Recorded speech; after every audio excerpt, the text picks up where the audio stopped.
Greetings, humanity. I'm Jim, and I am playing Torment Tides of Numenera, finally. Numenera. I can talk. It's morning for me, ish. I thought perhaps I should attempt to actually get up and figure out how to do what I'm wanting to do today, so we're doing that. And part of that is doing Torment Tides of Numenera, so I'm going ahead, trying to trudge ahead and finish this thing sometime very soon, hopefully. We're very close. We're very close to the end, I think. So we're going to dive in and try to do that. Alright. Let's do this thing. Talk to your companions frequently. They can yield interesting ideas or a new perspective on an objective, and you can learn more about them and their backstories.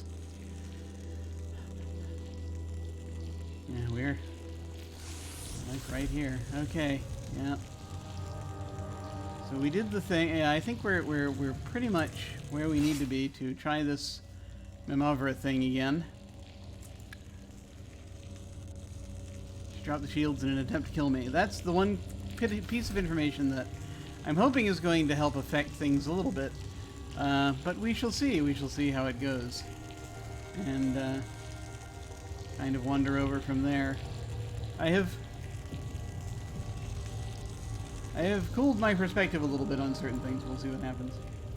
Coruscating rings of blazing energy hover vertically just inches from the fortress wall, offering no clues to their true function.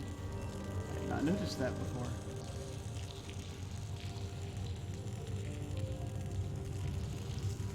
Interesting.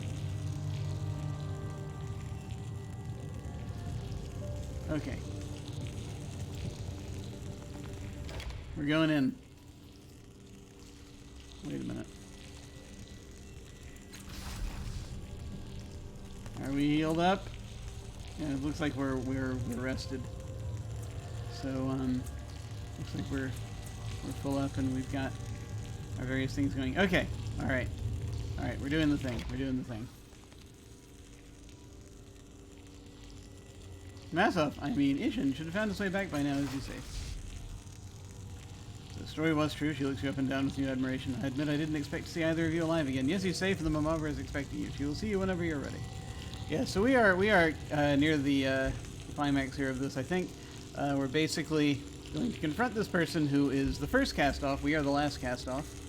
Trying to defend ourselves from a being known as the Changing God, who resides in the Last Castoff's head. Also, by the way, it's like 4 million years in the future. And the world is very strange.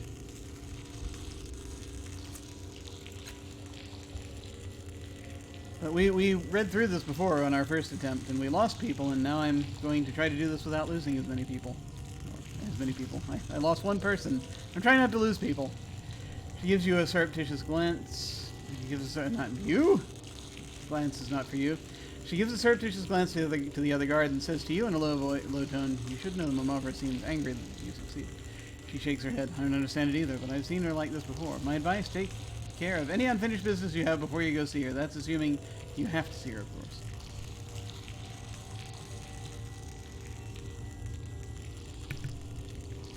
That's the game's way of telling you you will not be able to turn back. Which, you know, is nice and all, but the only thing I would turn back for involves fighting this a fighting machine over here multiple times, and I don't really feel like doing that, so we're going to go see the Memovira. Follow me. Well, here we go. Tidal surge conversation options allow you to channel psychic forces to influence the world around you, though sometimes at a cost. Blah, blah, blah. So the hero returns. It's like, that's okay. Look, there are stairs right there. That's just gratuitous teleportation. The Memovira's gaze is strong and unflinching, though her face is lined and stress marks her mouth. Impressive, she says, though her words are clipped. Even with everything I'd heard you had done, I did not actually think you would succeed. I underestimated him twice now. It will not happen again.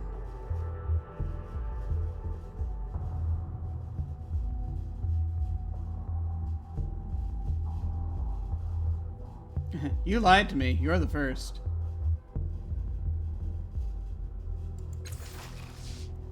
Her laughter scratches harshly against your ears. Obviously. She raises her chin high. Some kind of energy shimmers across her body. I am the first Castoff. I have kept myself hidden for a century and more, watching, waiting, letting our damned sire execute his twisted plans, thinking he had the upper hand. But we have plans of our own. Yeah!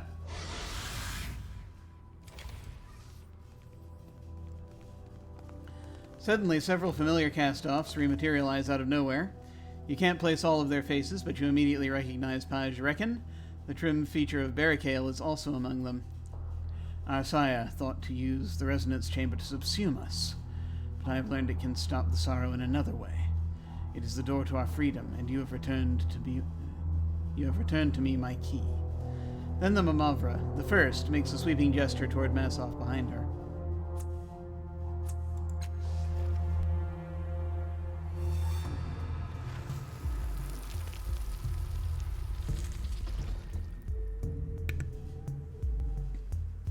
You have very thoughtfully brought it here. As you can see, my agents have retrieved the resonance chamber from the reef. With Massoff returned, we can use the chamber to sever the tidal connection that draws the sorrow to us like a war moth. Then we will be free forever from the sorrow, from having to hide in Mielavest or this wretched bloom. From all our sire stratagems, we'll finally be ourselves. You didn't notice while the first was speaking, but Matkina's eyes are staring at one of the first's companions.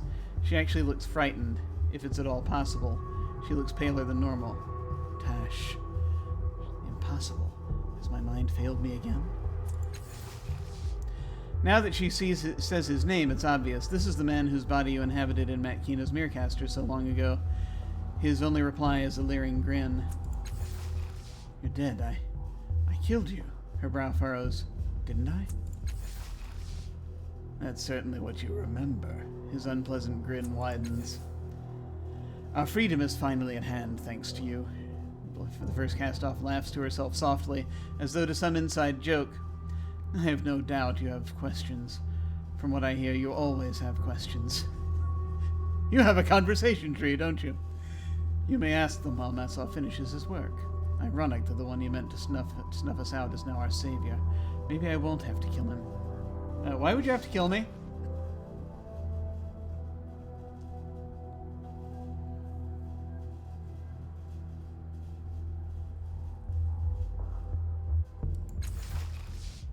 She cocks her head to the side. How do you... You're more clever than my information suggests. Though perhaps not if you have not yet divined why I would have to kill you. She sets her shoulders strong. You are his key. The catalyst he created to activate the chamber. He would use it to subsume all of us into himself. To kill us, do you understand? I have been trying to stop that from happening ever since I learned what our sire's true plans were. Then when you spoke to Massoff and Osophagan using poor Zarian's body, I knew he was close. I knew where you would appear, but not when. I've been watching Mielavest ever since, waiting for you. She crosses her arms. When you escaped the sanctuary, I panicked. Years of planning undone. But then you came here, to me. The trip to the heart was a fool's errand, you know. Whether you succeeded or not, I would have what I needed. I would have what I need. Either you'd be dead, and our sire's plans with you, or else I'd have Massoff back to enact my own plans, and our sire's plans would no longer matter. You destroyed Mielavest. You slaughtered all those Castoffs. She stares at the Memovira, the first. Matkina does. What's in your mind? It must squirm like maggots. How do you justify yourself? Did I slaughter them, or was it their own cowardice, holed up beneath those shields like frightened lacks? Perception tells us. Her voice sounds like it's cracking slightly. She shakes her head. If they had any courage, any care for the plight of their siblings, they'd be out there fighting against our sire. I would have found them, taken them into my fold as I took in so many. Her voice trails off. I regret their deaths. How can I not? But they were necessary. I had no choice. With the chamber out of my control, you were too dangerous to let live. Do you understand? He doesn't think of us as individuals, as people. He would have snuffed us all without a second thought. Even now I find myself wondering whether I should annihilate you just to be on the safe side. She takes a deep breath. A few casualties for the sake of all of this? For the sake of all of us? That is worth the risk to me. Yeah.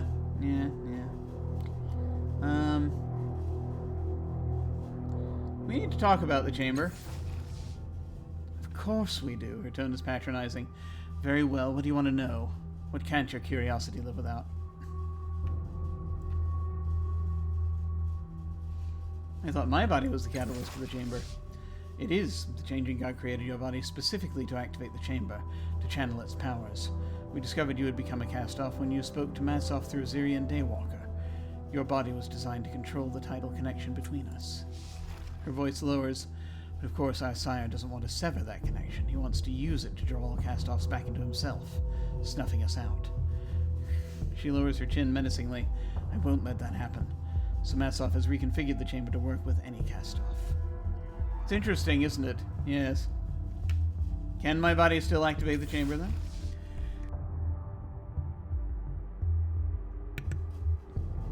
Of course it have. Massoff has repaired the machine, not broken it further. Her voice gains a sharp edge to it. But rest assured, if you go anywhere near that chamber, I will kill you myself. Alright, interesting. Good to know.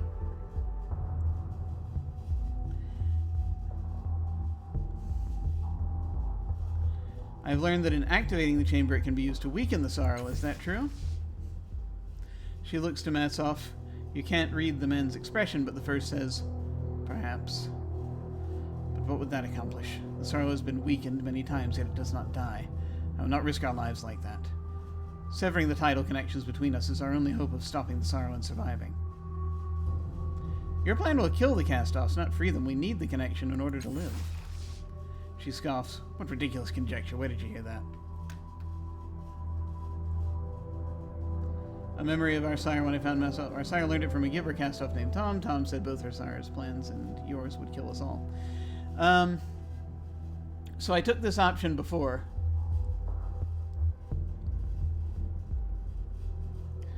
But she discounted it on hearing the name Tom. I think I'm just going to say it's a memory of our sire and see if that does anything.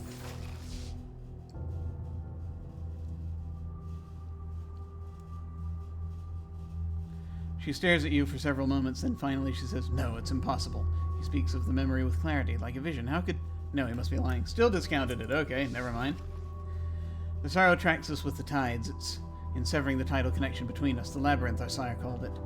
We will no longer be connected to the tides. We will no longer abuse them, and the sorrow will stop its hunt. We will be free. It must be done. Is there any other way to stop the sorrow? There's one other way, she chuckles darkly. Our sire's way, suck every living Castoff back into a single body. But what good is that? No. The only way to stop the sorrow is to remove what it seeks. It hunts us because our bodies abuse the tides. In severing the connection, that abuse will end. She scoffs. Our sire didn't know what he was doing when he made our bodies. The sorrow is the consequence, but I will undo our mistakes.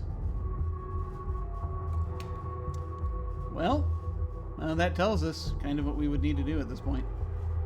I want to ask you about something else. Of course you do. Ask them now before Massoff has completed the chamber's activation. How was Massoff taken from you? Her voice grows hard. The bloom turned on me without warning, and perhaps there were signs I missed. It devoured a large chunk of the fortress, and Massoff's workshop with it.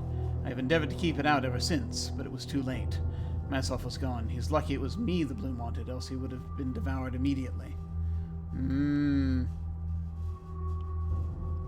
How long have you been hiding here? She shrugs. A decade more. I rescued Massoff from the Gibra after our sire abandoned him. The bloom's hatred of the sorrow and its power to keep it at bay was known to me, so we came here in disguise. You betrayed the old Memovira, says Matkina. Why take over if you only came here to hide? He was weak, and I needed his resources. I had to find the resonance chamber before our sire could activate it. She chuckles. Controlling the power of the bloom was a nice bonus. Now the bloom is turned against me, though, but it won't matter soon.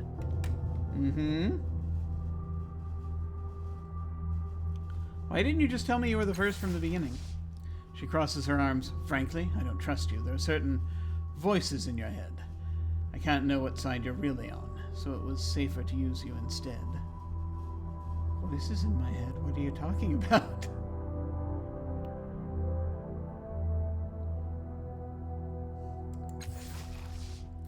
I can't tell if you're being coy or stupid. She stares at you a moment. I've known the changing god was in your mind since you spoke to Massoff and Osfagan. I was there. I am the Chimera.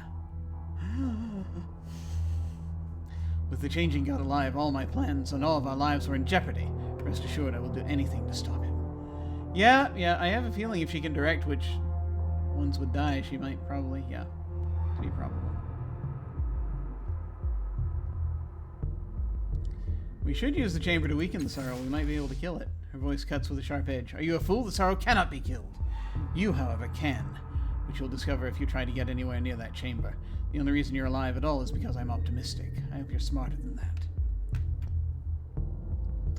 Your plan will kill the Castoffs. I won't let that happen. Try and stop me. I was always going to have to kill you anyway. Wait, let me think about it first. Because we're saving our energy for the coming battle. There's nothing to think about, fool. In a matter of moments, Massoff will have the chamber activated and it will be over. But fine. She waves a hand dismissively. Think. I have no more questions. Activate the chamber and stop the sorrow. I'll remember that. Give me my XP. She nods. It would be foolish to do anything else. Come, brothers and sisters. Our freedom awaits. Indigo Tide went up. We gained 100 XP. Here we go.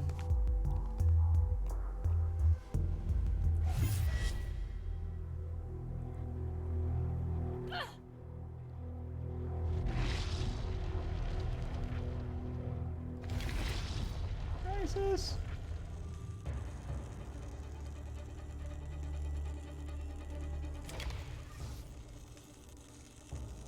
The entire fortress shakes, dust and stones falling from the ceiling above. What was that? The first sniffs the air, her body glowing with new power from the resonance chamber. The sorrow, it's here, but too soon! The resonance chamber hasn't finished its activation cycle. She readjusts her grip on the hilt of her blade. We'll have to face our enemy. Take heart. We need only survive a few more minutes before we are forever free. Yep. As she turns to fight, you notice the resonance chamber's console is still functional. Perhaps there's still a chance to redirect its power before it is fully charged. And I think we're actually going to go ahead and do that. This time, don't go into the fire. Going into the fire is bad. No, this is everything I'd hoped it would be. Great.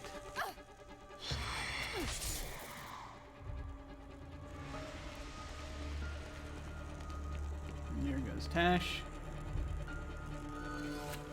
And Eratus. Eratus is not going to go into the fire. I don't think Eratus has anything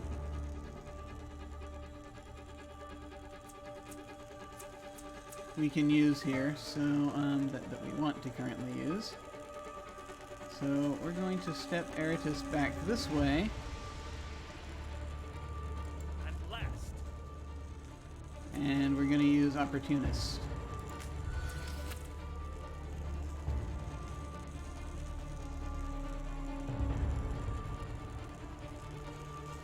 Tiber, do you have anything ranged?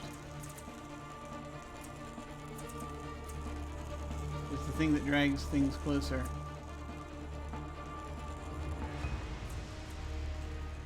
Issue challenge.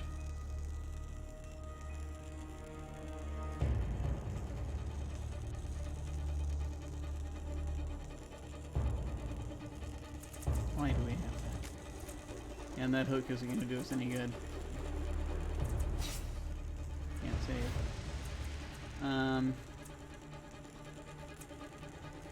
Shall we use our flex skill? Not sure what to use our flex skill on.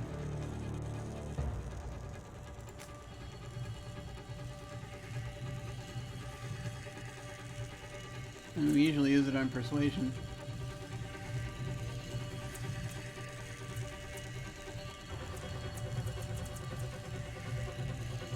We can use it on we can use it on deception. Yeah. All right. And that's really it.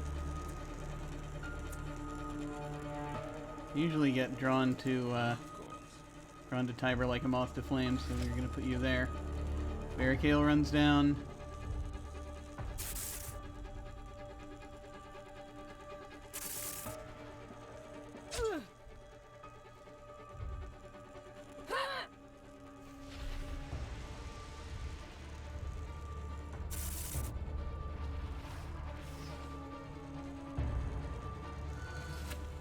Okay, Last Castoff's turn.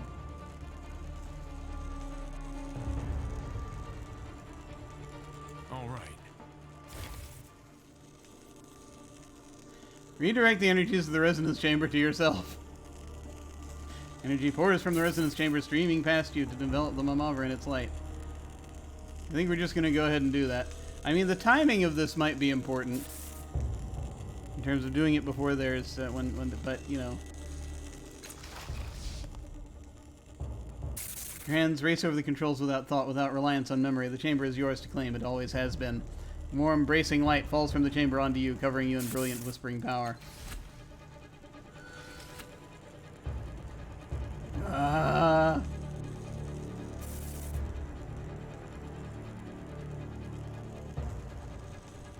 gonna bring you further back in. I don't think you have anything ranged either, really. There's like leaping forward and doing crap, but that's it. Flex skill of you, though. I'm gonna give you better initiative next time if there is a next time. You want it done Pull you right. back up here.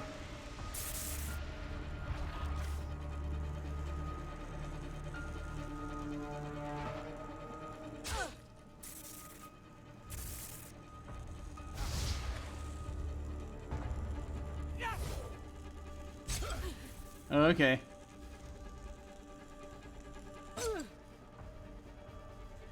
Yeah, perhaps we should have waited.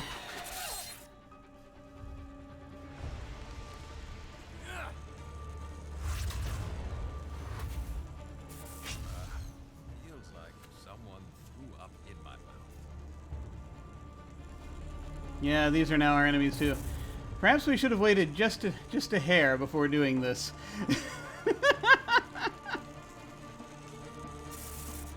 That would have been the smart thing to do here.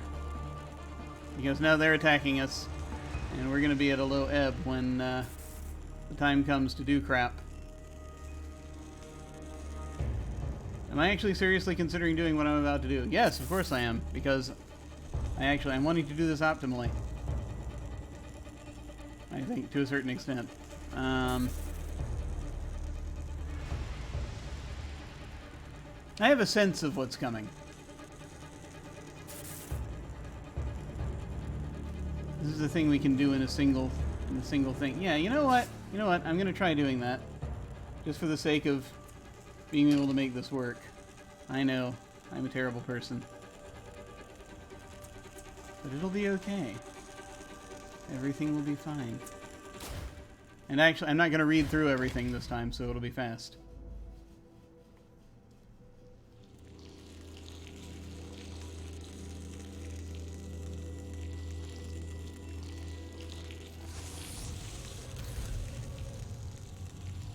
Okay. We're just gonna get right back to where we were real quick. Ready now. Yeah, I should have known the moment I did that they would turn on us. So we have this moment, we have a moment of gratuitous teleportation.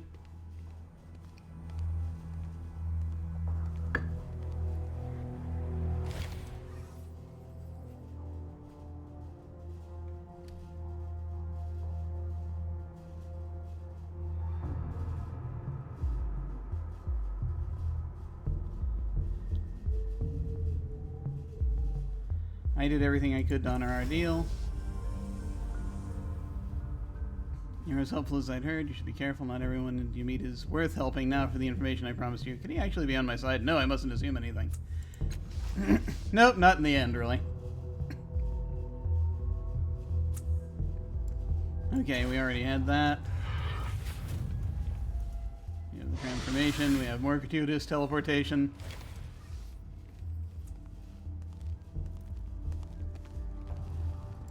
Alright, and that happens. And that happens.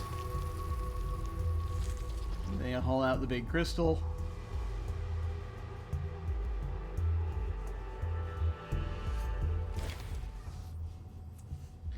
He has flashbacks to the Dark Crystal.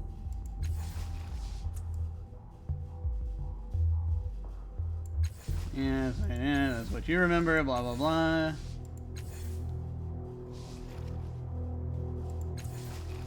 Conversation tree.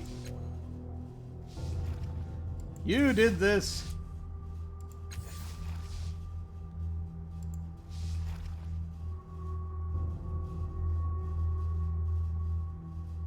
We need to talk about the chamber. I thought that was my body. Can it? Why, sure it can. I have a terrible idea. And you used to weaken the sorrow. We need the connection to live. Ah, yeah, that's right. Yeah, what she's planning to do is basically going to kill everyone. I'm going to go ahead and name drop Tom in case it matters later. And we had this is the one we had the other week.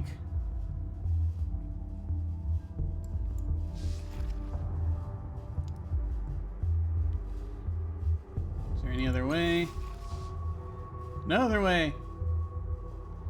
Okay. And coming back through here.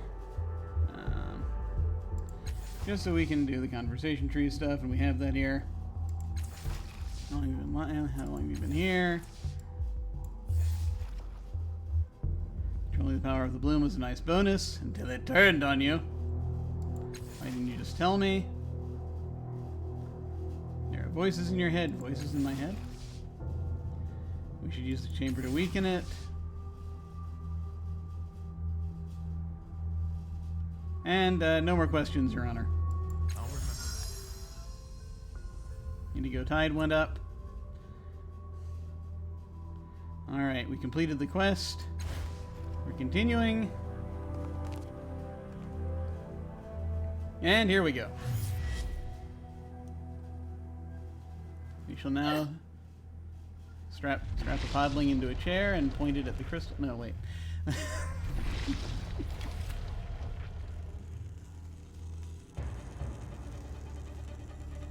Okay, here we go.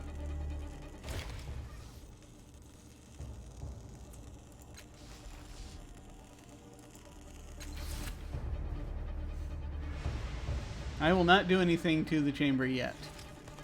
I'm going to wait until a very specific moment to do that.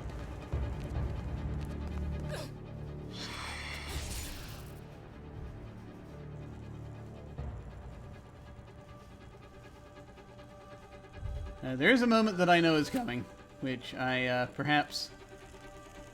is it cheating? I don't know. Why, of course. I'm at least 6 times better than I was seconds ago.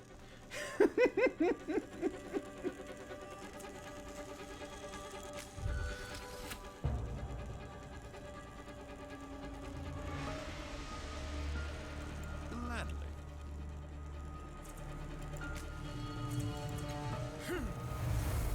Can't say I mind that.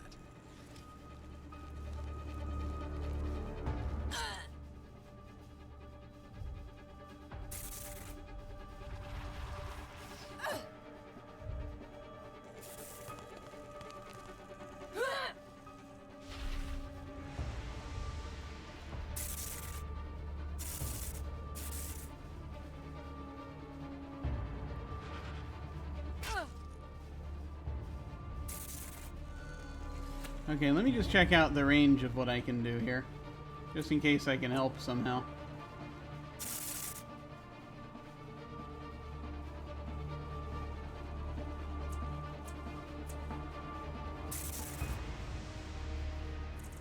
There are so many. I have so many of these ciphers just hanging out.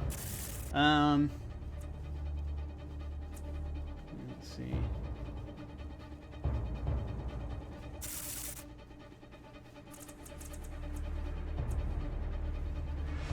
Range medium. Range medium. I don't think I'm going to be in range for any of this.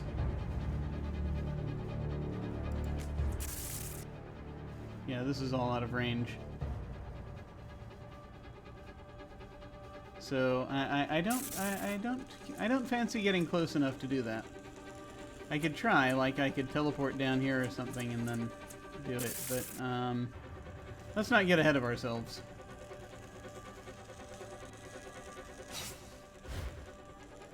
Instead, I think I'm just gonna do boosting related stuff if I can. Let's see, counterattack, interpose, energize, quantum step was the thing I was thinking of. Adaptation.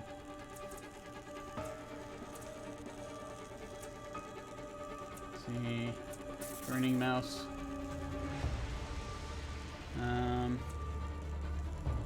Sunspot icon. That would do a lot, but that's, you know, my kind of range we're looking for. Stim, Force, Warding Worm. Active during the entire crisis. We're gonna have another crisis shortly. Active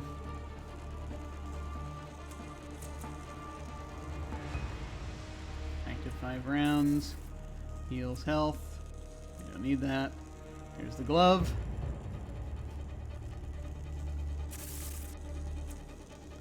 There's the moss. There's the fury. There's the sphere. Yeah, there's nothing really that we can use right now aside from energize, which is to confer, I think, all damage dealt is converted to the chosen type from these folks. So I can do that. All my allies are right nearby. And we're going to convert it to transdimensional energy. Hopefully that'll work.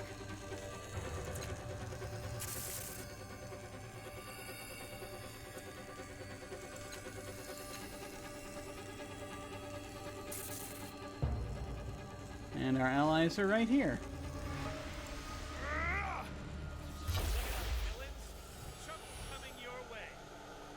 There we go. And we're going to end our turn.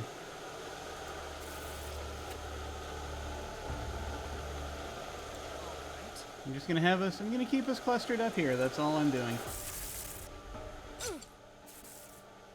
Oh, I should have used reflect skill. Matters not.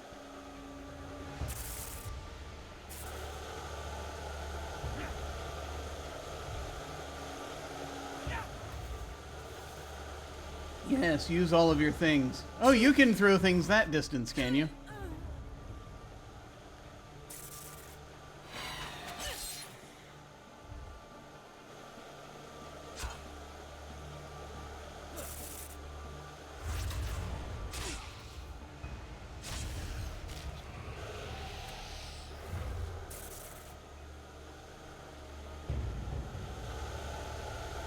Eritis, we're just going to keep you here.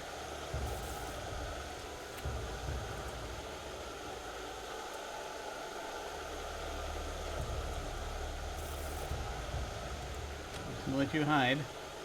Not gonna spend anything on it. Not gonna do anything.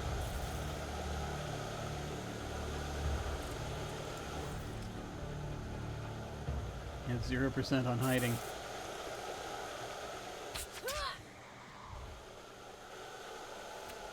It's like they're all gonna die anyway.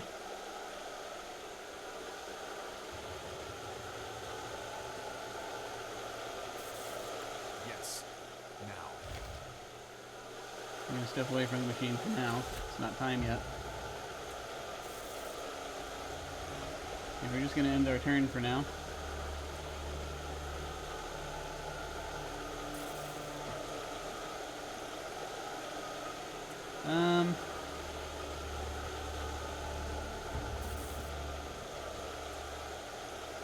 Yeah, we're going to try interpose. Matkina. Let's go ahead and turn on your flex skill for initiative in case there's more combat after this that she's part of. And next. Yes, Zirian, run down there.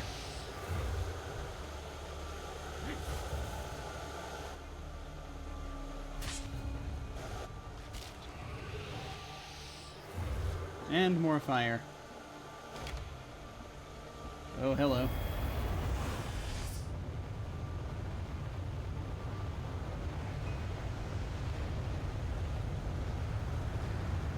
Hello.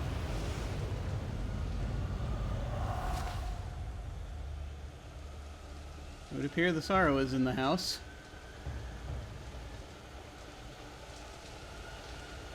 This is the we are screwed moment.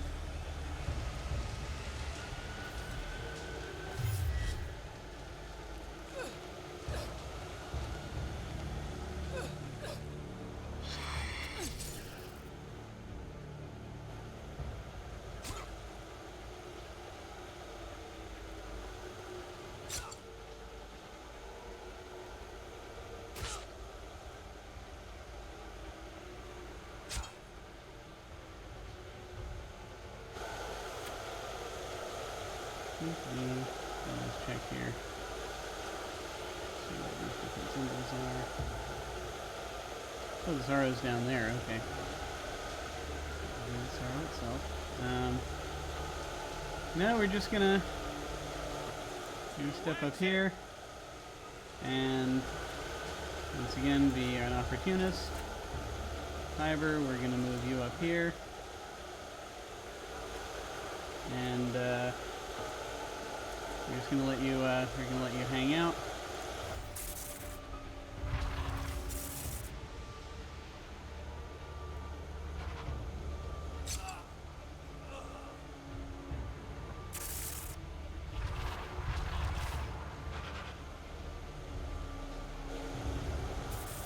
I reckon. Yes, fight the sorrow.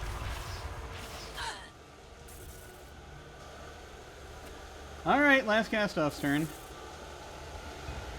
This is gonna hurt somebody. Alright, we're now gonna redirect the energies of the resonance chamber. Your hands race over the controls without thought, without reliance on the memory. The chamber is yours to claim. It always has been. Warm, bracing light falls from the chamber onto you, covering you in brilliant whispering power. And, here's my turn.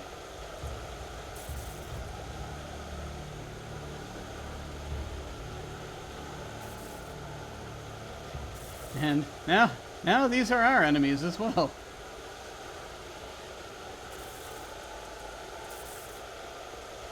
So we'll do that.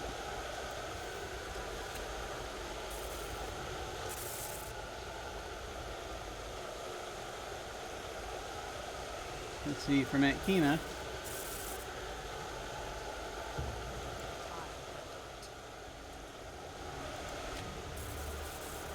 I'm just going to let her hide at 40%.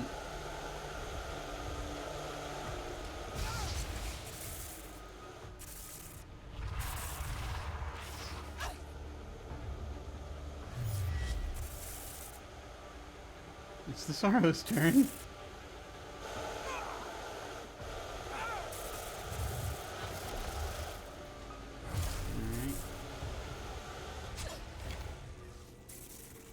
The Sorrow has built up an alarming amount of power. It turns its attention to the resonance chamber. Suddenly, the chamber explodes in shafts of light, touching everyone and everything in the fortress. It is activated at last, but it doesn't feel like you expected. An intense pain explodes in your skull and a wrenching tug in your gut. The chamber is pulling you inside it, forcibly ripping your mind from your body. And if the screams are any indication, you aren't the only one. Well, here we go.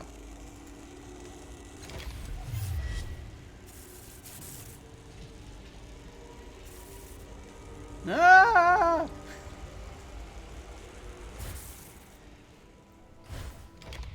Back into the Labyrinth. Looks like spending effort on an attack not only increases your chance to hit, but also increases the damage you deal. Oh boy. Resonant power! Ghostly woman. The familiar figure of the ghostly woman looks around her, seemingly even more confused than when you first encountered her here in your mind. Her eyebrows rise high in some sudden realization. It has begun. I thought you were a memory or a copy. Why are you here? What happened? What has begun? She looks at you as if noticing you for the first time. I think I am more than that. I don't know what fully, but memories are beginning to surface, far more than before. I'm not certain all of them are mine, though. Which memories are mine? I can't even tell that much. Oh, great. I wonder if that's happening to all of the folks we pulled in. Oom's here! See, there's Oom. Oh, boy. You're a Castoff, she says, as though confirming it to herself. A spark of life left over when your body was otherwise abandoned. She looks up and around her as though able to see something you cannot in the black expanse. They're all here. The spark, the consciousness of every living Castoff is here now, in the Labyrinth. We were drawn here by the resonance chamber. They were drawn here by the resonance chamber. I thought the chamber would merge all the Castoffs into a body, not the Labyrinth. I thought the chamber would sever the connection between all the Castoffs. I was trying to destroy the chamber. I thought the chamber was supposed to stop the sorrow. Many good questions here.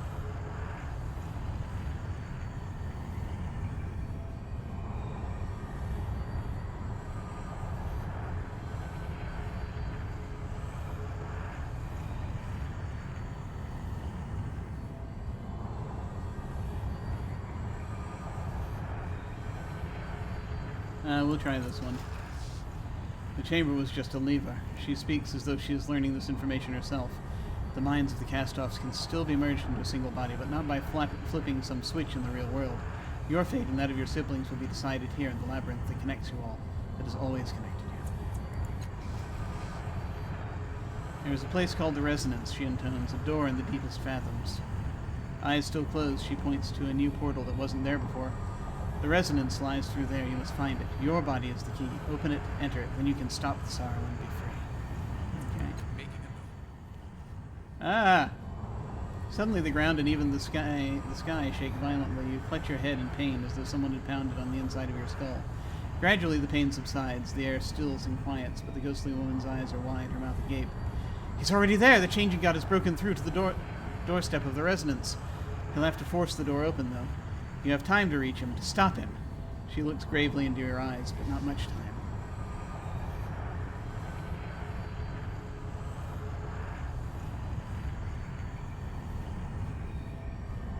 How do you know all of this? Her brow furrows. I'm still asking myself that. When you and your siblings were drawn into this place, pieces of their memories filled gaps in mine.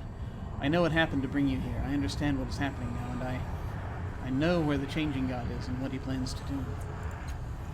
She shakes her head. And yet there is so much I don't know. Who am I? Why do I know all of this and you don't? I feel like I know the Labyrinth. Why does it... She bites her lip, unable to voice any more questions. Why does it feel like this Labyrinth was created for me? Interesting. If this ghostly woman is one of several copies of the same person that happened, there may be a tie-in to the changing god. I'm not sure. I can't even remember. It's been too long. It's been like a couple of years in real life since I ended up having the ghostly woman in my head. So I think this is someone who was supposed to be one of a number of copies of the same person showing up, but I'm not completely sure. Not completely certain. There's a thing I just want to check on. Real quick. Okay. Right, that's there. Okay.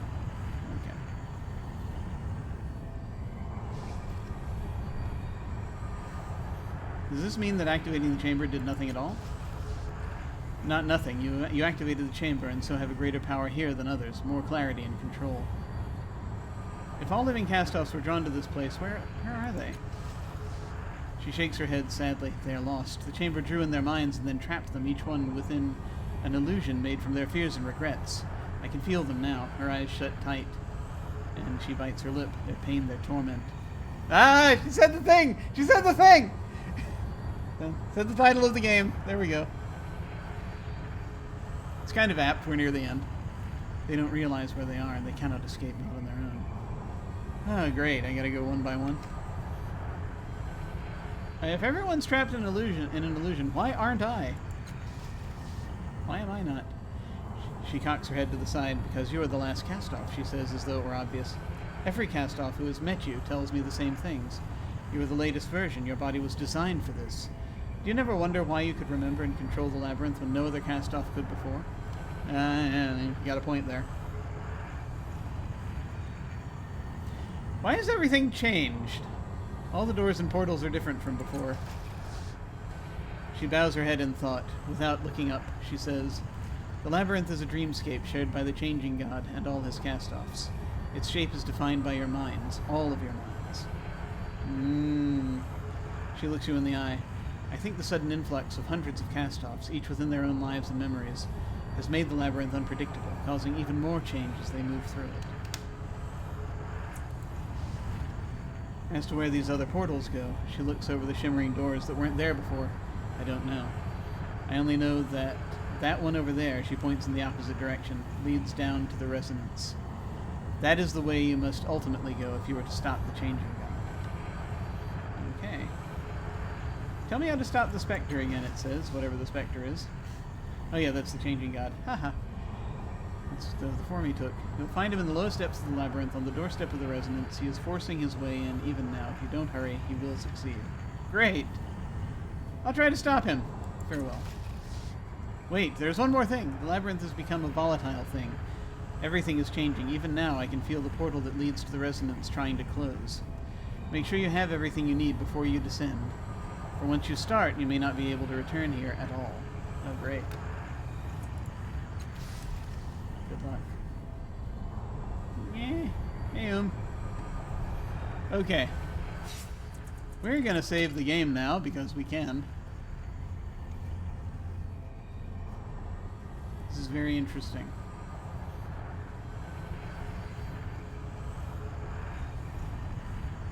I've got maybe a little less than an arrow. I've got a little less than an arrow. A little less than an hour to wander around this place. Just kind of check things out, see how things are going. See where things are going.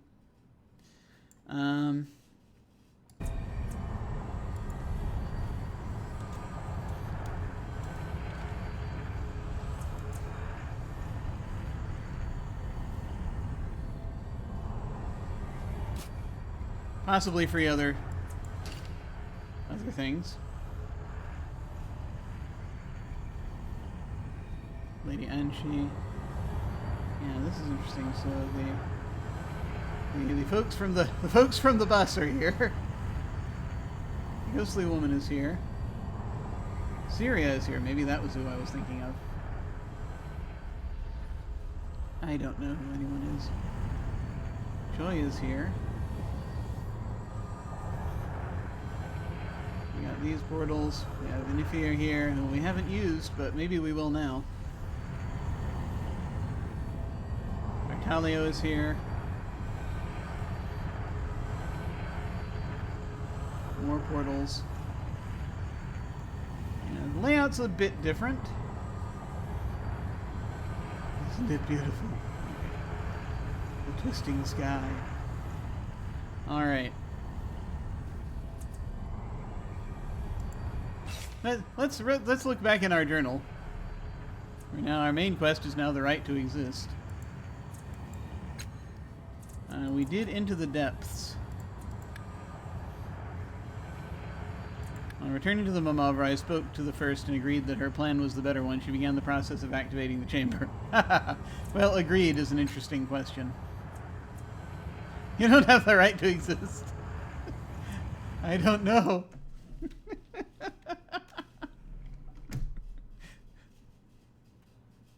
I mean, you know, it sounds nice. The resonance chamber has trapped me and all the other Castoffs in the Labyrinth. The ghostly woman says the true resonance is in the deepest part of my mind. I have to get there before the Spectre if I want to decide the fate of the Castoffs. Descend into the deepest fathoms. The Spectre is on his way to the resonance. I have to get there first to stop him from subsuming all minds into his. Because, you know, that would be bad.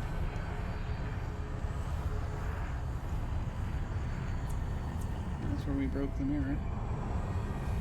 Let me look at the map real quick. So that's the path to the resonance. That goes back to the Daughter's Fathom, the Clock Fathom, the Sorrow's Fathom, Crefton Fathom, Village Fathom, Oasis Fathom. I'm not familiar with those fathoms.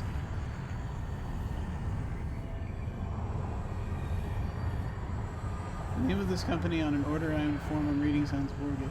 Negotiatus. That's interesting. Are they, do they sense, are they a hive mind? Is that how they operate? Yes. You will sign. You will sign this form, or else. Resistance is futile.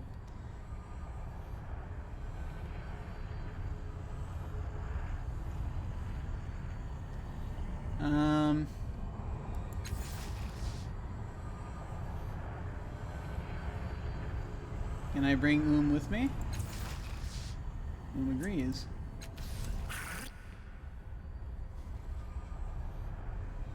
Because I gotta bring somebody.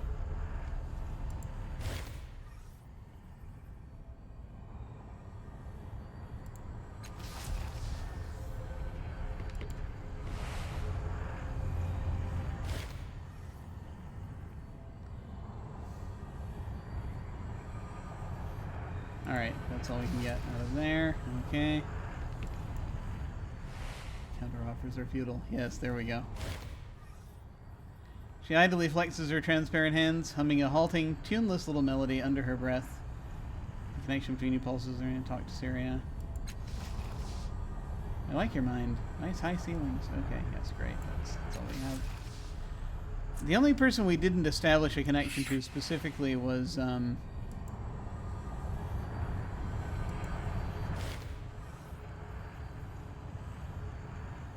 up there. Soft moan rises from the depths of her throat, pain, tearful thing.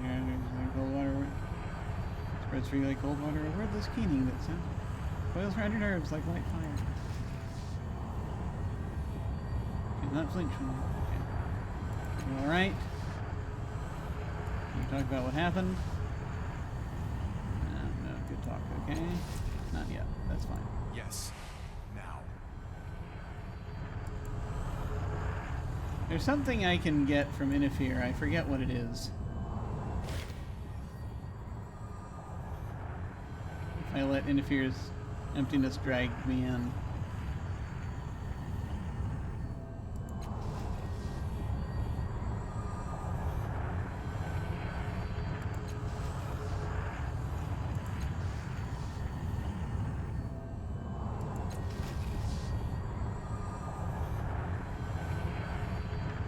So you feel yourself harden and grow stronger, strength seems to twist inside you, and if there's madness. And what does that do again? Let me check. Oh wait, I can level up. Let me check in if there's madness and see what that is. It's -1 from the intellect pool. I have so much intellect now, I don't think it matters.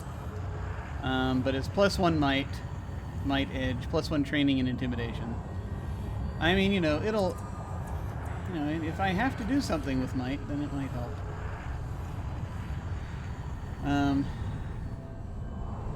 Okay, good talk.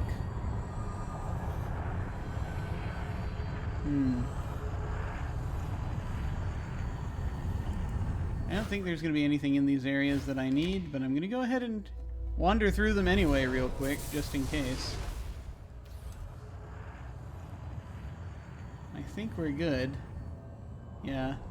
We got everything we needed from, this is, I think, the Clock Fathom? Ready. So this is, you know, the last check round, round the brain. Just to see what we have. Error! What? Attacking is rarely the only solution to a crisis. Try interacting with objects in the environment or talking to your foes. There's the ghostly woman. Okay, that's right. That's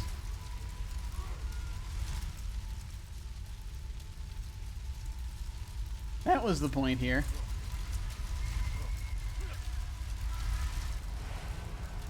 So she was somebody's daughter, I think.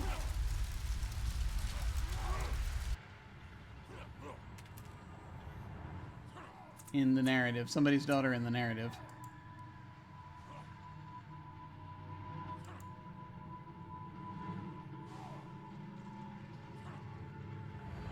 And I have utterly forgotten how this works and what it is.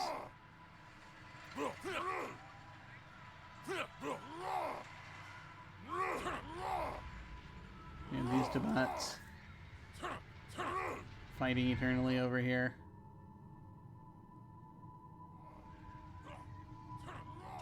These odd spaces. I don't think there's anything else we can actually do with these folks. I will check just in case. I don't think there's any way to. Stop that cycle from carrying out.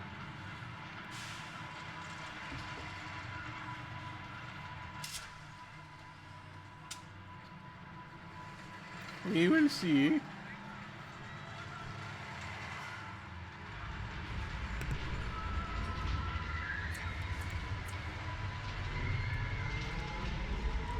Bad brain, bad.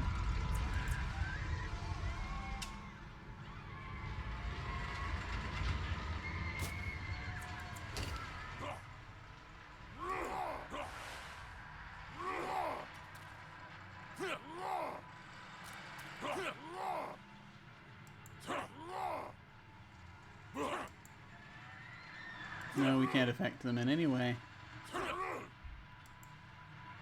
Alright. Well, I had to check. We're gonna head back out. Yes.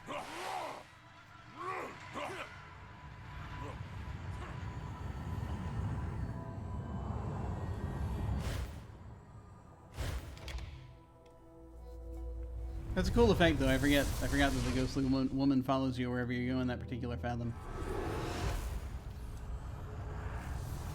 Okay. Back down this way we go. We shall not go there yet.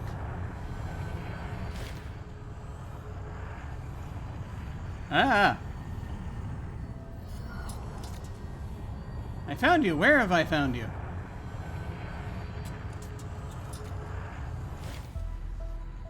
Rin! Rin? The woman strides toward you, all confidence and grace. She has none of the fear and awkwardness you remember. And yet the eyes are still Rin's. The fear is gone, but the bright spark of innocence and joy is still there. Brighter even, she squeezes your shoulder with a firm hand. Damn, you haven't changed at all. You're exactly like I remember you. I mean, warmth and welcome on your road, stranger. Rin? When she laughs, it's like a song like the sun bursting out from behind the clouds. Yes! Yes, it's me. She cocks her head in the unique way Rin used to, looking at your pack. You're still carrying Teria, aren't you? Your expression seems to amuse her. She laughs and says, "That god of finding I gave you, remember? God's about. I can't believe he was strong enough. I was just a kid when I made him, and it doesn't look like you've aged much at all." But we're in my mind. Your god helped you find me here? She nods with pride. He's a more powerful god than either of us knew. I can't take credit, though. I hardly knew what I was doing. She smiles.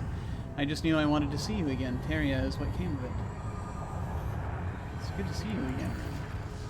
She smiles as warm and bright as the sun. It's good to see you, old friend. I think about you all the time. I came because Teria called me back. He's under the impression that you need my help. Oh boy. She looks around at the twisting expanse of the labyrinth. I'd say you might be right. Where are we, anyway? In my mind, the sorrow attacked again after you left. The resonance chamber was activated. It trapped me and all the other castoffs here in the labyrinth.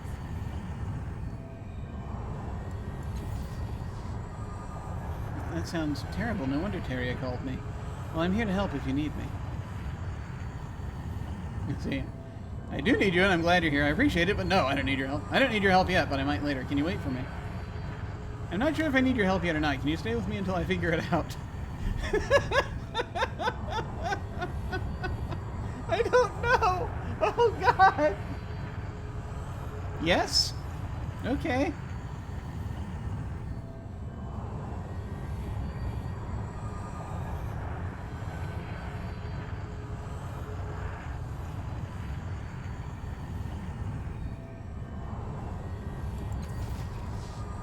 She grins wide. Of course, old friend. Come on. So we now have Rin, an adult Rin, with us.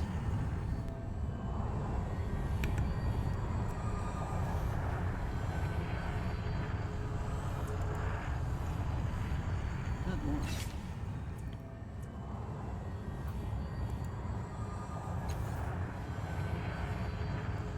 Brave Shaper who walks between. Okay.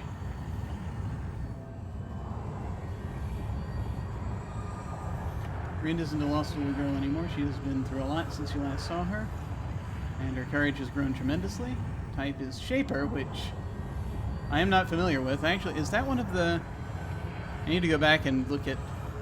That might be one of the types from the newer stuff. The new stuff! Another edition of Numenera came out at some point. Not too long ago. And that might be one of the new types. Rin has grown into a skilled and dangerous woman. She has learned how to fight and hunt, and her gods can perform wonders equivalent to any ninth world. Nano. Ah. Walks between is her focus. Rin has crossed worlds to return to you at your time of need. Her old gods are with her and stronger than ever. She seems to have brought new gods as well. Okay. Tier 5. So we had God of Healing at Tier 1. We had Resourceful and Cloak of All. She had Quantum Step, which we were very grateful for, which is why we learned it ourselves. Cypher Adept, or Adept, depending on which side of the room you're standing. Mind Barrier. I think this is when we started having this carry stuff a lot. Tier 4, Animate Balefire. Animate Balefire. Gravity Manipulation. Blood and Bell. Relativistic damage. You don't hear that a lot. Hiding and Healing. Cobbler. Fluke and Fortune. I have to wonder if the stuff that we do early on, in terms of the decisions for building Rin's character, one way or the other, affect what she ends up with at this stage. That's fascinating. Or if this is just always what they planned, which is possible. Very interesting. Rin's Arbalest. Medium range, 13 physical damage. Cool. Noom is still sitting here at I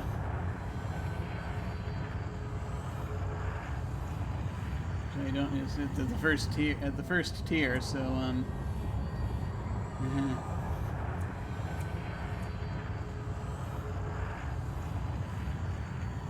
But we'll see how this goes.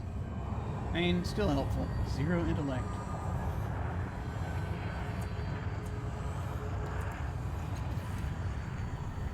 Error. Why are you just saying error? Hey, you stranger. What do you need? How have you been? How have I been? She laughs. How do you summarize a decade of life? She runs a hand through her hair. You note a pale line where her scar used to be. Life has been good, friend. I fight now, as you can see, a protector. Not for any love of the work, I grant you, but for love, absolutely. But you've given me so much more. My gods are strong, and I've learned of a thing, something my parents never taught me, and are not even sure if they believe. That the bonds of love make gods stronger. She chuckles to herself and brings out a worn, familiar stone. Some in Labyrinth think I'm crazy, yet they cannot argue with the strength of my gods, can they? She tosses the stone in the air and slips it back into her pocket. Aww.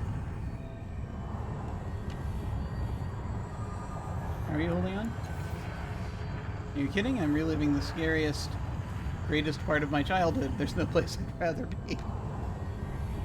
Oh my god.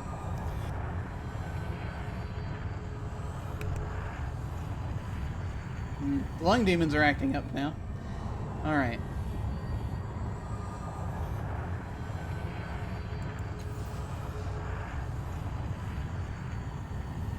Now I don't know that I have much to say. That's fine. That's fair. Let's continue. Aww.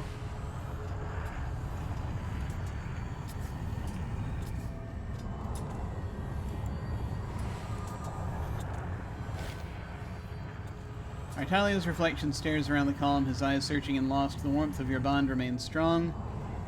Yeah, okay, this is... I think this is all just going to be the same stuff we had. Okay. Good.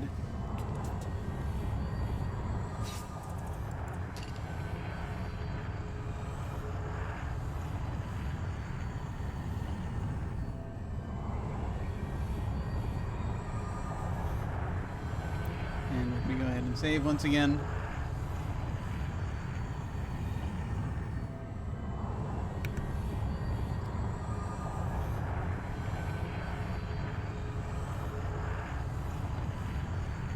Continue to stare deeply into the abyss.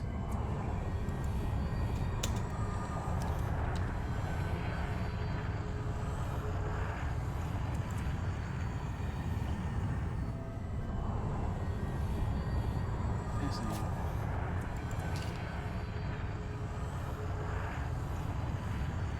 Let's go ahead and talk to Lady Anshi. I've forgotten which one that is. No, leave me alone, you vultures! Lady Anshi, the entrepreneurial Castoff from Memovira, is in tears. She flaps her ornamented hands desperately in the air, her face stretched in sorrow and regret. As you step closer, you catch shades, flickers in the corner of your eye of what she is seeing. Luxurious fabrics, marvelous oddities, and expensive-looking devices from all kinds of all kinds are arrayed around her like a horde, and several shadows are taking it all away from her. Aww. She tries to grab her treasures before they can be stolen, but her hands flap through them like mist. Please, she cries, I can pay you back, just give me more time. This is why, the one thing I am glad to have around for, because it tells me what tide I can get. There's nothing there, it isn't real. Whatever you lost, you still have your life. You can get the other stuff back. There's nothing there. What? She blinks, and like a dream, all the shades and shadows fall away. Gradually, she recognizes you, little brother. What a nightmare. My business had gone bankrupt. Everything was being taken from me. She shakes her head. I'm not ashamed to admit it's my greatest fear. Thank you for saving me from that. I feel like I've been given a second life. She looks around for the first time. Where are we? What devilry has landed us here? It's a place called the Labyrinth, some kind of psychic construct. We're in my mind. Our sire's residence chamber drew us here. A place of dreams and visions. I'm not sure what is real in here. Go to the Labyrinth because more of that delicious blue tide. Is that so? She gets an odd glint in her eye. A mental landscape, perhaps. And you and I were able to dismiss those visions with mere belief. I wonder if... She holds out one bejeweled hand and focuses on it intently. Suddenly, two vibrating crystal shards appear in the air above her hand, orbiting each other and emitting a sharp wooden scent. Ha! She barks. I love this item. I import them from Harif, you know. They do nothing except add to decor, but I can sell them for far more than most oddities. She grabs the crystals and puts them into her pocket. It would seem this place lets me do more than shoo away shadows, yes?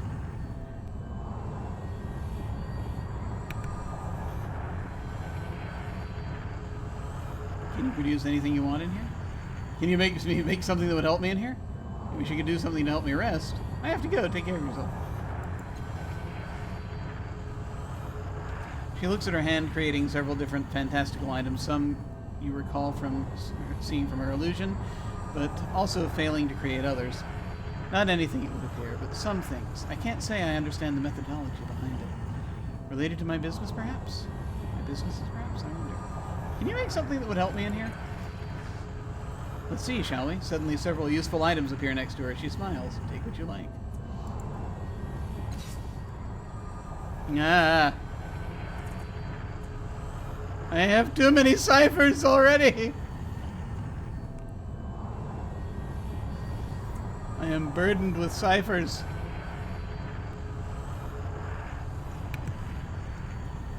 I must once again use everyone around me as a battery for cipher.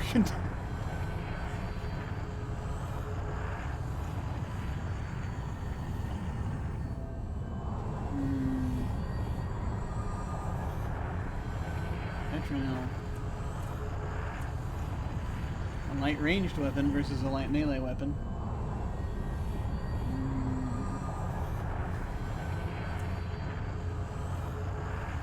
Temporal hammer. It's an artifact, dear God. Sapient blade.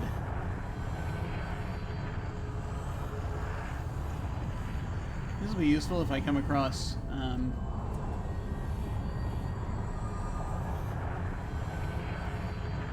Eritis again. I don't know if... I mean, Rin got in, so maybe Eritis is in here somewhere too. Eritis was, actually. Some part of his brain was.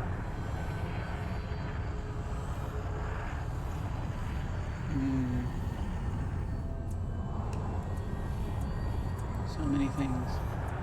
I kind of want to take this cipher, but I worry. I shall be overburdened with ciphers. Let me come back to it. I hope I can come back to it.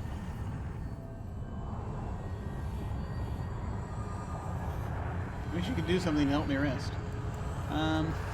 That might be possible. We'll look at that later. I have to level up still. Why have I not leveled up yet? What's wrong with me? Don't answer that. Let's see. There are too many answers to that. Yeah, well, I don't. My cipher limit isn't completely full, so I could pick it up if I wanted to. Alright, I was worried for a moment there.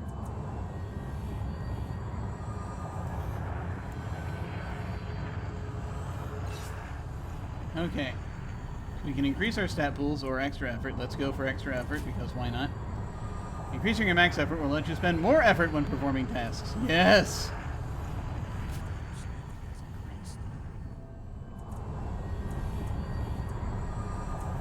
Okay.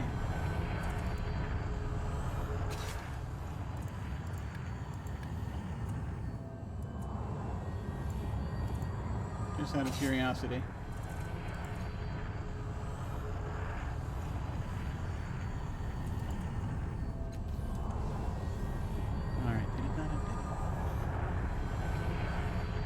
Okay, what do we have? We have over here, I think that's also a fathom we had before, but I'm going to go ahead and save again after that conversation, so we don't have to do that conversation over again. If anything happens.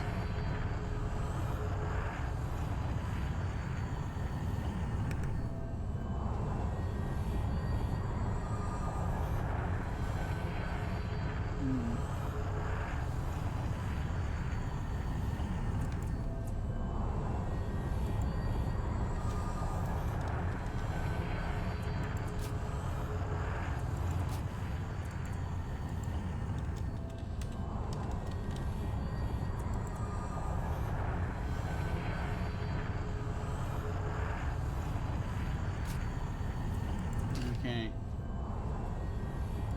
Yes.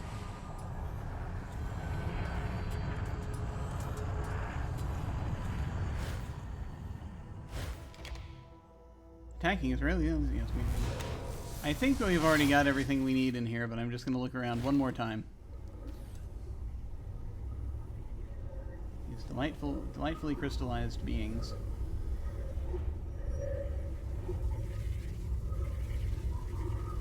All these moving parts. It is a pretty place. Nothing else.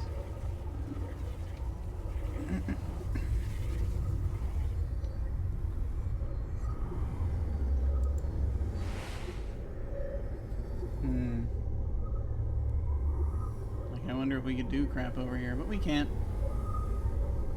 Unfortunately, we don't have that degree of connectivity with things. Is that what be interesting, though. Alright.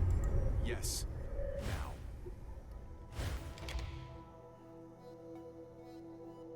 Nothing obviously new in there.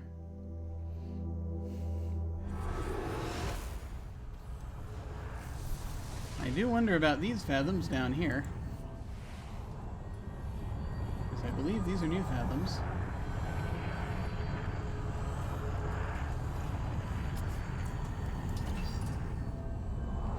Crefton Village Oasis.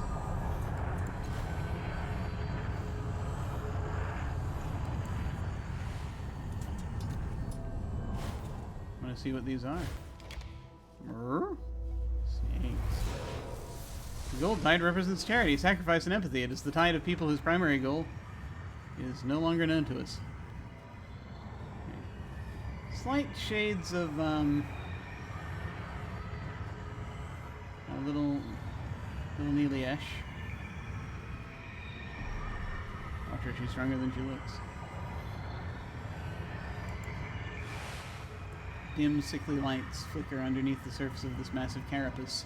Whatever is buried underneath here is never getting out.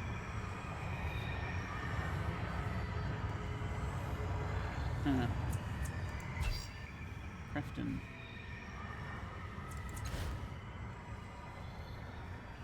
Slaver, slaver, slaver, Tolmagr. Someone has created a makeshift lean-to from pieces they found here.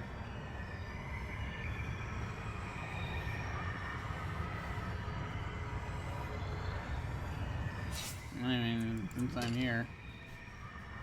I know. It's incessant.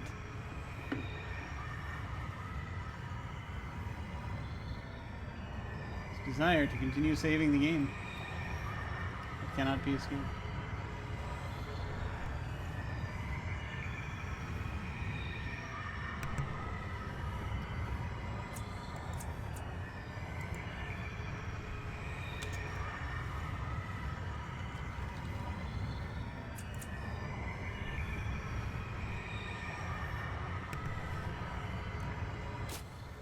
Are we enjoying the background sound? That's good. That's good to know. That's good to know. Let's see, do I want to hand off any, because now that I'm thinking about it. Rin can carry 11 ciphers. Rin is staggeringly tall now. That's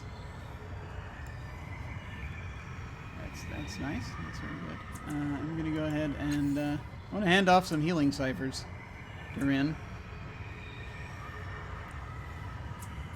Or something.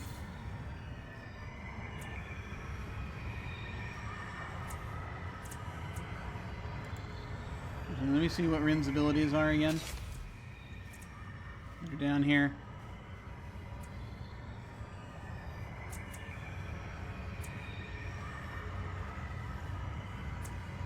Okay.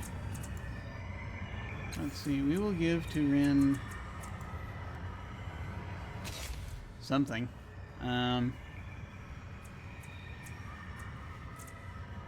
Probably some of the healing stuff, but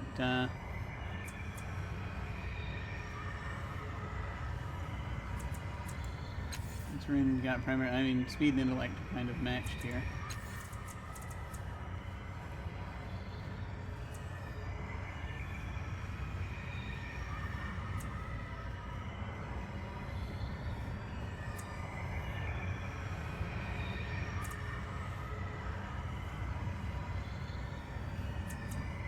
We're going to give Rin the boarding worm. And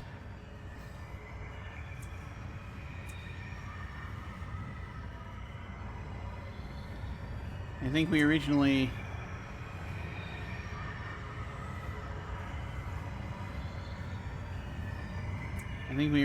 gave Rin the burning mouse. So we're going to give Rin back the burning mouse. Rin can hold more ciphers than I can. And I will also give Rin the glove, since Rin generally attacks from range.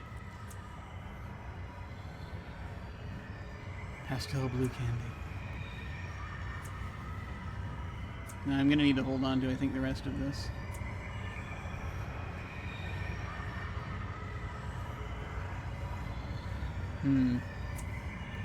Still, we have to figure out what that's going to be. But yeah, this will be good. Boom receives nothing. For now, anyway.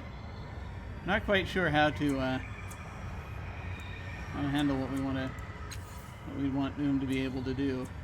Oom can carry a couple of ciphers. I do not know.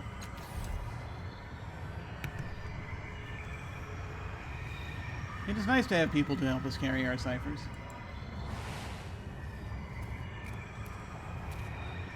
Hey, how's it going?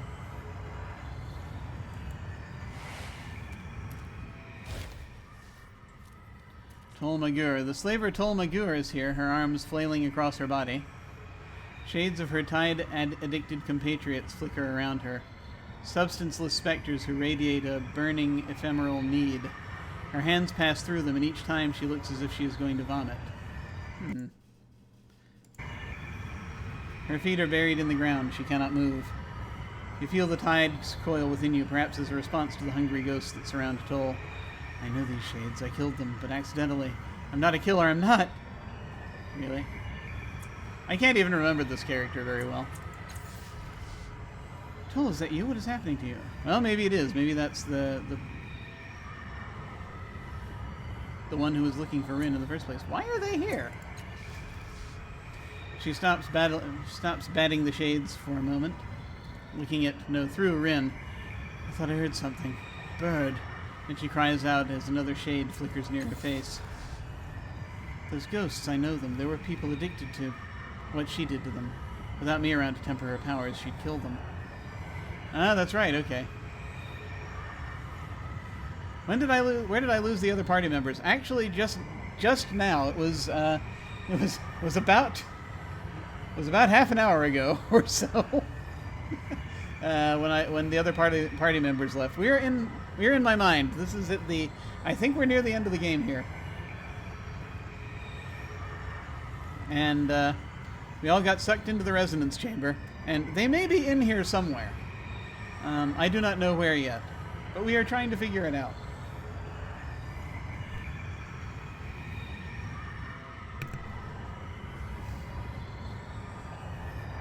But Rin is back and is an adult now. And she turns to you. We should help her if we can. She was terrible to me, I know, but she needed me as well. She shakes her head. I'm not condoning what she did. I want to forgive her. Tol cowers, covering her head from a fresh attack. She seems completely unaware that either of you are even there. Ah, yes. I'm so glad to have Oom here.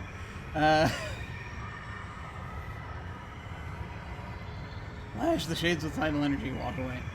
The tides are devouring you as you devoured so many lives to feed your own. I'm not great with intimidation, but maybe we should go and get someone who is good with intimidation.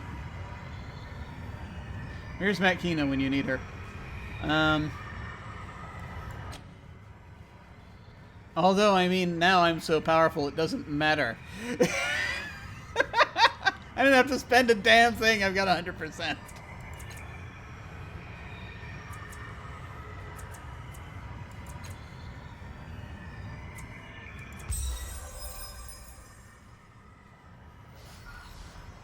Success. She cannot hear you, but your words lend solidity and substance to her tormentors. They burrow under her flesh, inhaled into her lungs like smoke, and she shrieks in horror and violation. And I wanted my indigo tide to go up. She frowns.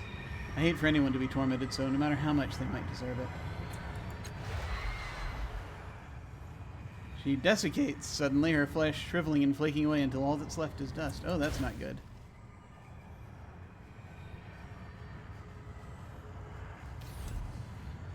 Was that not the right thing to do? That might not have been the right thing to do.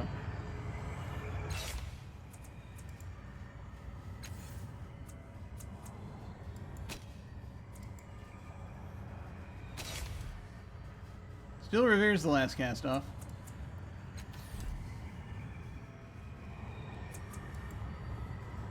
You know, I wanted to get the indigo tied up.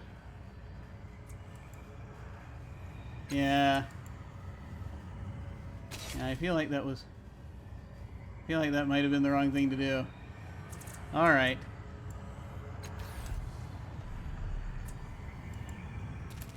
Hey, stranger, what do you need? Yeah. I'm gonna go ahead and do that differently.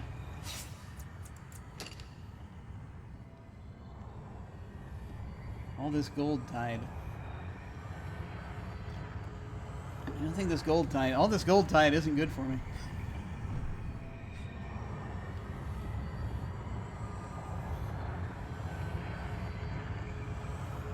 So much compassion. What the hell?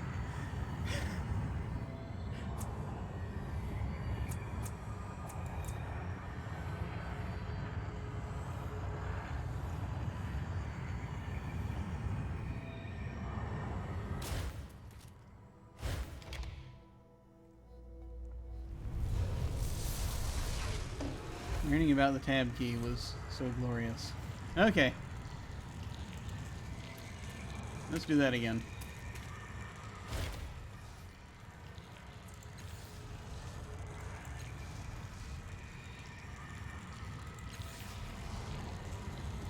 Once a forgiver.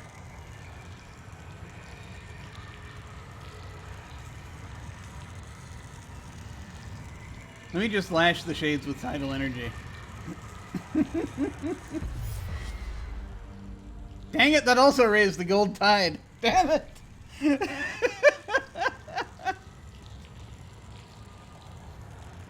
At first they lap up the tide, swarming around as if for nourishment. They cannot absorb it all, and they all bloat and expand and become amorphous, diaphanous.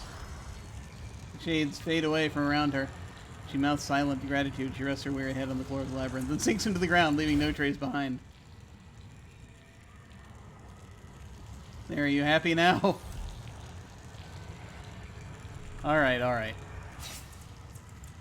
We'll do one other thing.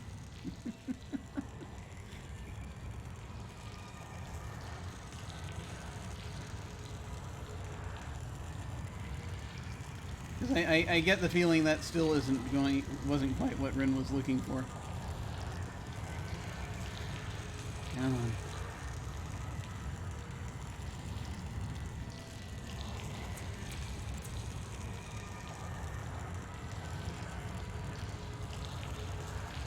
And I mean, the gold tide went up anyway, so...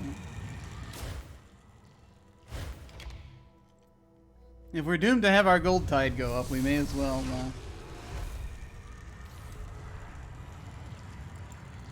you know, choose the option that's closer to probably what we're looking for here.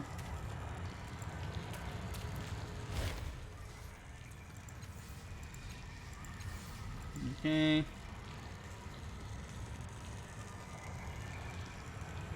Your shades aren't real, you can free yourself. 75% is not bad. Unfortunately, it was not successful. I didn't want to spend anything. Damn it. We're gonna make this work. I'm sitting here trying desperately to make this thing work.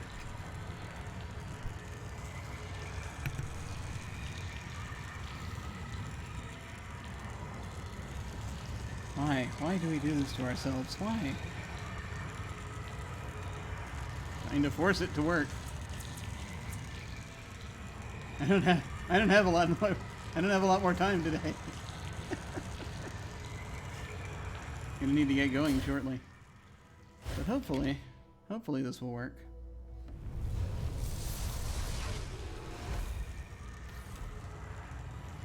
Wait, where's that cipher that I can do non-combat tasks with?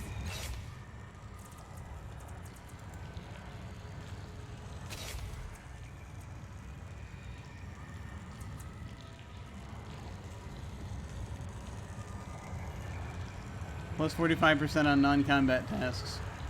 4 uses.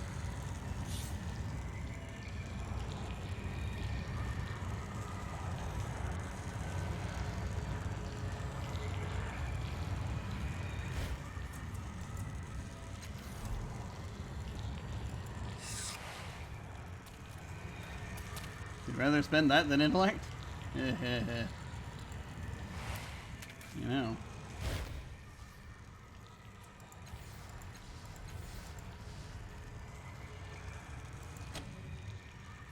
I'll spend some intellect. There we go. She struggles and screams against the need of her erstwhile minions, but somehow your words penetrate the barrier of her fear. She opens her eyes and sees you. She reaches out a hand to you, and a spark of energy flashes between your fingertips. With it, awareness comes to her eyes. Is that my little bird? Unable to speak, Rin only nods. The shades fade away around her, and she mouths silent gratitude. She rests her weary head on the floor of the labyrinth and sinks into the ground, leaving no trace behind. Okay. Yeah, that I think was the one we were looking for. Are you happy now? We did it the way you wanted to. Whatever you need. Ah, here we go. There's Eritis. And there's Philithus. Why is Philithus here? Well, Philithus can go anywhere. Philithus can.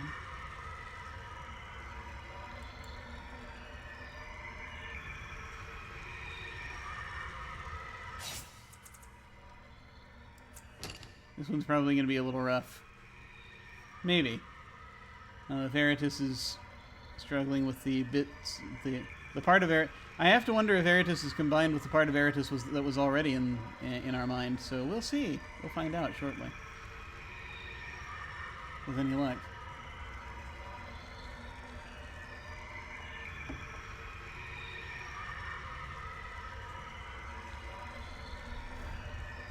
I'm also terrified of talking to the Philithus.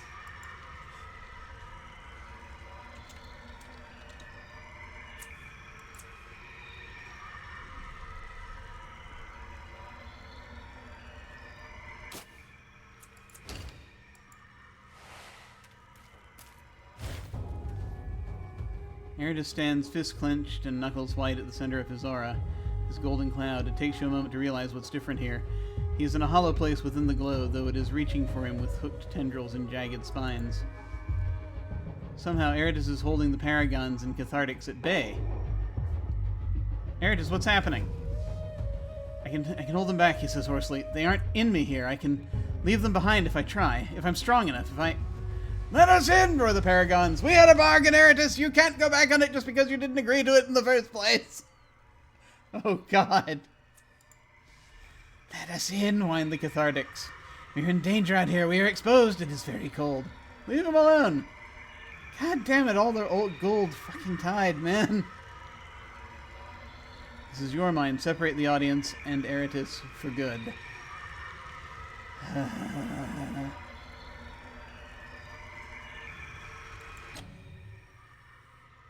I've got 100%.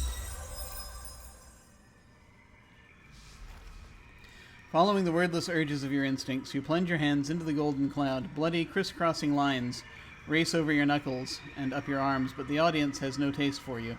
You can sense its horror and disgust at being touched like this. With a grunt, you tear the cloud away from your companion. The audience screams as one. Honor, glory, hero, punish, error, error, error, error, error. A tiny star flares at the center of the golden cloud in your hands.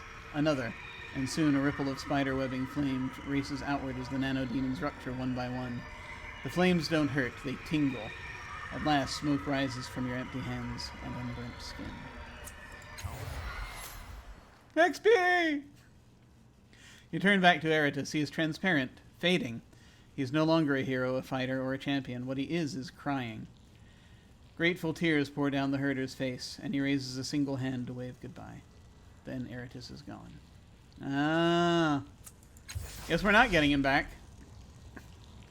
That was him, wasn't it? The real Eritis. I mean, he was... She breathes deeply. Glorious. Sighs, reaching out to touch where Eritis once was. Then it looks up at you, eyes radiant with gratitude.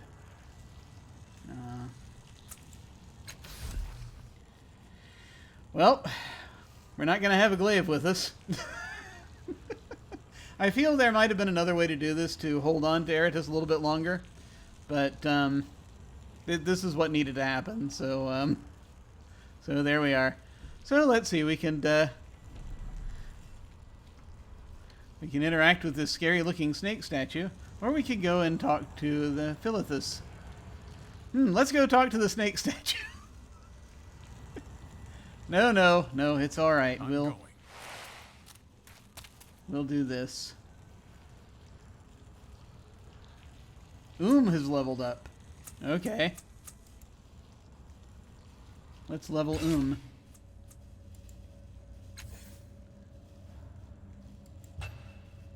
Increase edge. That's all we can do here. We've got might or we've got speed. Has no intellect, so we'll do speed. You've reached tier 2. Realignment. You can choose to align to one of the Castoff's dominant tides. This changes appearance and affects the bonuses gained from many of abilities. Interesting. Alignment can be altered at any time by talking to it. Augmentation. Increase the Last Castoff's training level in a skill based on tidal alignment.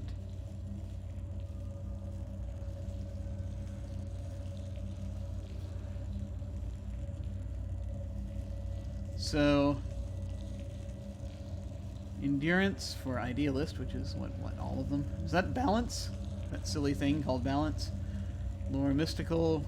Red is quick fingers. Indigo is perception. Gold is healing. Silver is intimidation. Huh. Cipher limit increase. That's always good. It's fascinating.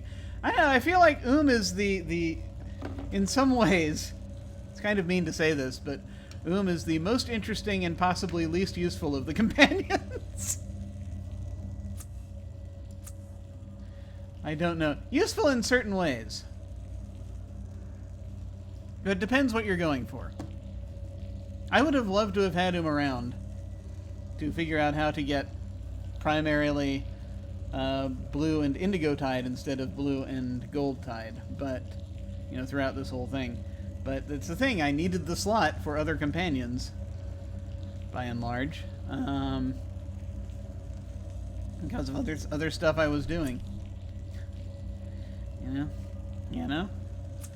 So trained haptic armor.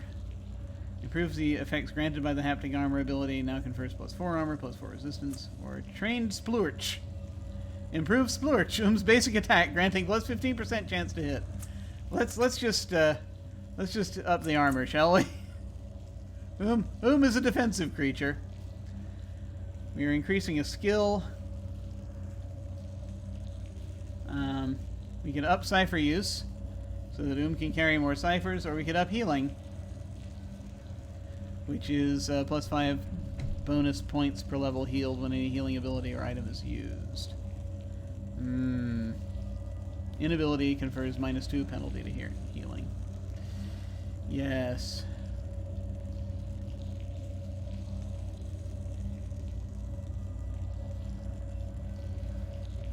I think we'll just double up on healing. I don't know how much I want to hand over to at this point, cipher-wise. Okay. Error! That still concerns me. We do not have a lot of time here, so I'm going to go ahead and save again before I do this.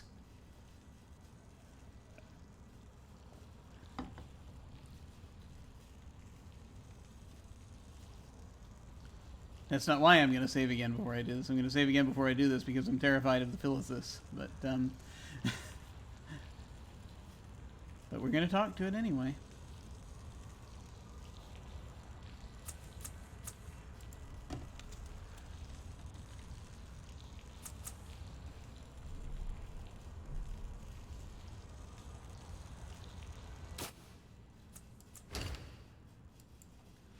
Okay. As you approach the Philithus, you see that its glass mask, or face, is covered in a spider web of fractures identical to those you inflicted on the Philithus outside the clock tower. A septic mist hisses from the cracks, sinking rather than rising as it dissipates. The Philithus says but a single word: maroon. Without further explication, It seems to turn in upon itself, and in an instant is gone. Well, that was fun. Here we go. That I have no idea what just that was. I don't understand. Now. Okay. It's terrifying. Okay, let's play with the snake statue. I'm going. It's not a snake. It has arms. This is a lizard statue. I stand corrected. Wrapped around an aging stone pillar is a plated creature unlike anything you've ever seen. It hisses at the air, but its eyes, rows of them like a spider's, are fixed on you, glittering. It's just a statue, but your body trembles to look at it. It wants something more than just flesh. There's a strong feeling of malevolent intelligence surrounding this statue that you can't explain.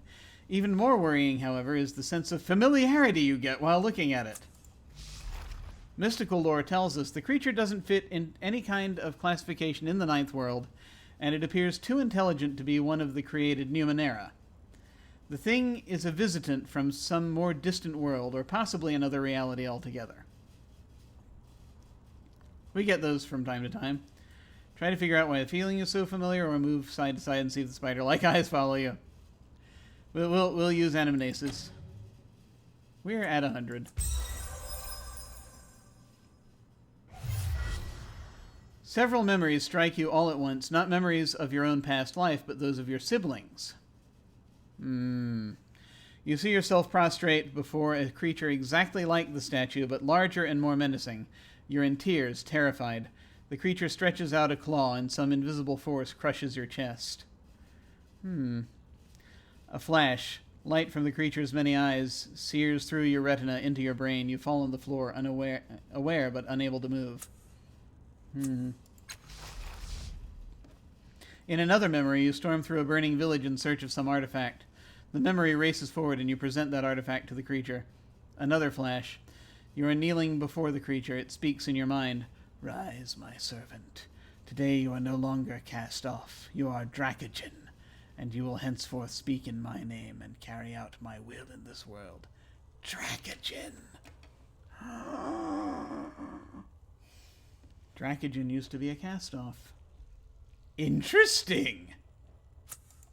I wonder if we knew that. Did we know that? I don't know. The memories flee. You're left trembling. This thing is Dracogen, the real Dracogen, not the man. It uses mortals for its own inscrutable ends, even as mouthpieces, as it did with the Dracogen you met in the Bloom. Several cast-offs have crossed it over the centuries. The creature finds the immortality and greed of your siblings useful, and their disregard for mortal lives convenient. This statue was constructed from their memories. One of them even served as a Dracogen long ago. Oh, okay.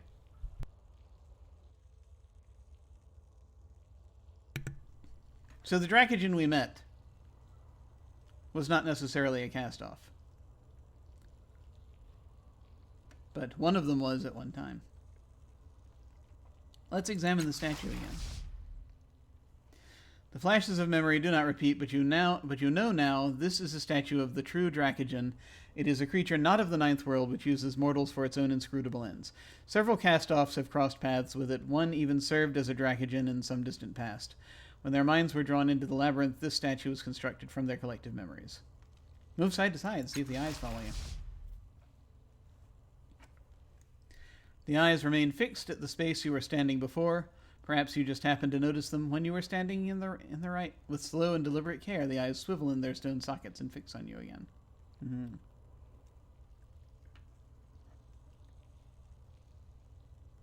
Nope. Feel the surface of the statue. Sure, why not?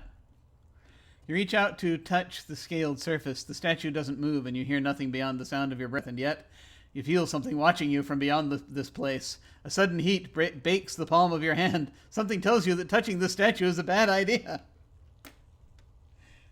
Should we touch the statue? I don't know if we should touch the statue. You know, we're about to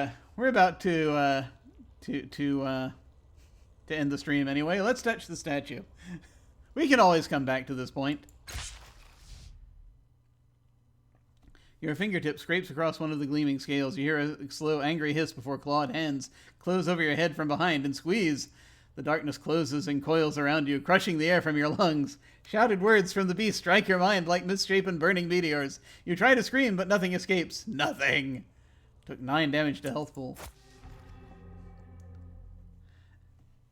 You awaken by inches, every joint aching. Something lies heavy and cold in your hand. At first, you take the gem lying there for one of the statue's eyes, and then you notice that the serpent is still as whole and untouched as before. It is a recolescent stone? Recalescent? Recalescent? Recolescent. Recolescent. I don't know. 5 armor, 5 resistance. Attached to a fine chain is a hunk of polished meteoric metal fashioned into the shape of an eye. While cool to the touch, it has the bright glow of cooling metal that does not seem to dissipate.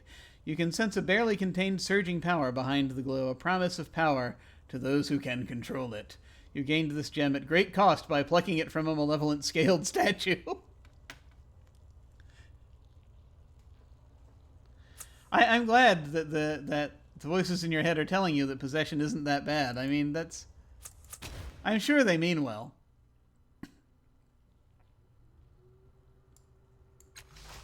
No, this is just what we knew before. Okay, we're going to leave the statue alone now. That was fun. Okay, so, that's kind of where we are now. Hey, stranger, what do you need? Anything else we need to know? No, nothing else right now. Okay, we're continuing on.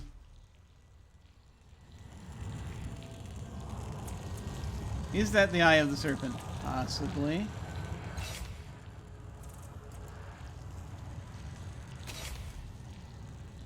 And the funny thing is, it's not a cipher. It's just a thing. It's an ornament. So this is 5 armor, 5 resistance.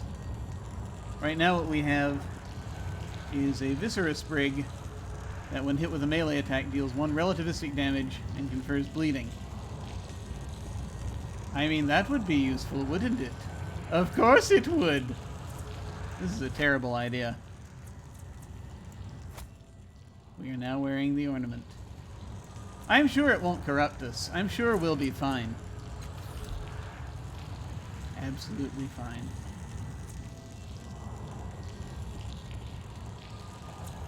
Let's go off. Show them what we've learned. We're going to head back out here now. Just so I can get back to the main labyrinth. And we have 2 more areas to check out, but alas, we shall not be doing so today. As I needs must get going. So we shall save once more. With any luck. And we shall be moving on.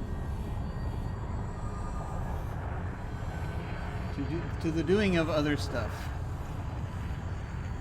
What we must do. So I got an appointment I gotta get ready for.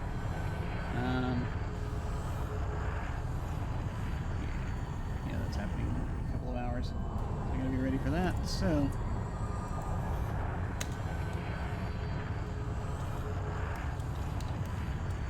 4 fathoms.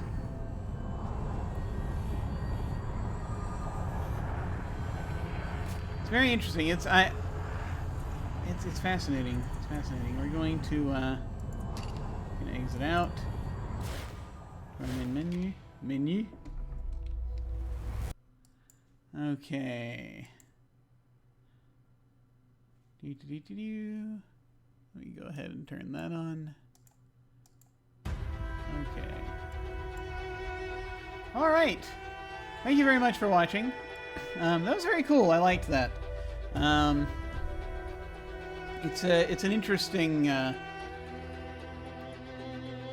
There's was an interesting thing. I very much liked the resolution of Eratus' story. I think we probably could have, like I said, I think we probably could have held on to Eratus, and it would have been interesting to see what would have happened if we'd held on to Eratus a bit longer.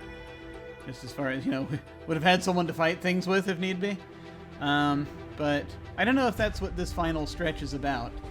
And I am glad that we resolved Eratus' story, so that is a good thing. So we just have a little bit longer now, and we will be done with this. I'm pretty sure this is the final quest arc we're on here, so we'll see kind of how things go. And I'm excited to see how it goes. I was very happy to see Rin again. So that was very cool. So what do we have happening here? So let's see. Today is Friday. Saturday nights on this channel, we have our Invisible Sun campaign, The Age of Paradox. So we can return for the glory of brunch and serialism, as happens on that game. Happens in that game. Let's see, what else do we have? So the next thing, things are a little bit up in the air as far as what we were going to be doing on Tuesday night, so I have to see. We might have something, I don't know. I have to check. But usually on Wednesday during the day is when I play Cities Skylines. I will probably also play it again sometime between now and then, just randomly, because I do that. Wednesday night, we will have what is probably the finale of our Scum and Villainy campaign, Untitled Space Game, which will be fun, getting to the end of that.